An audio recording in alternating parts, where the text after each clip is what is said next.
As a scientist, I know by the time she takes her first breath, 9 billion more tons of carbon pollution will be in the air. When she takes her first steps, wildfires will have burned millions more acres she could have explored.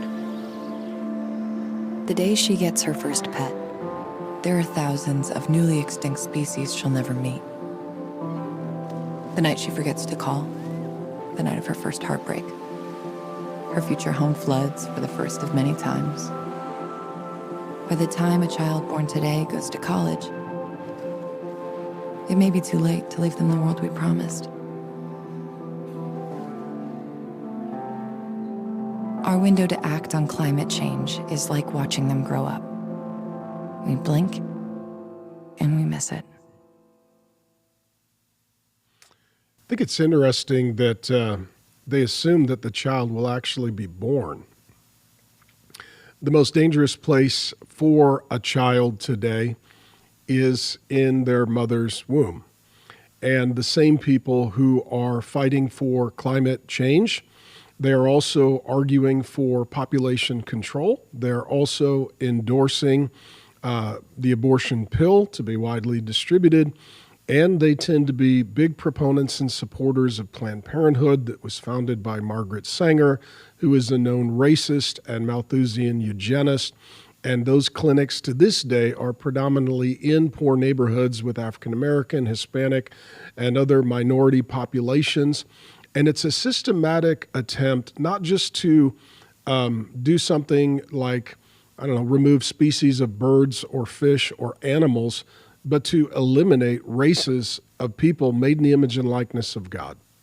And so if we're really looking at doing best for the future and for the world, we need to make sure that we're not just protecting the environment for people, that we're actually letting people be born so that they can live in that environment.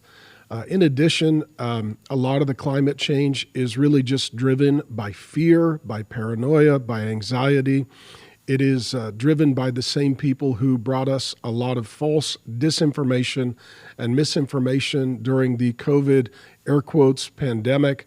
And what we're finding out right now as the government is being exposed for the fraud that it is, and we're seeing that legacy media is funded by fraudulent government, it just is very interesting to me that anyone would still think that because it's spoken by the media, the narrative is created by the left, or it's funded by the government, that it has any basis in reality or credibility.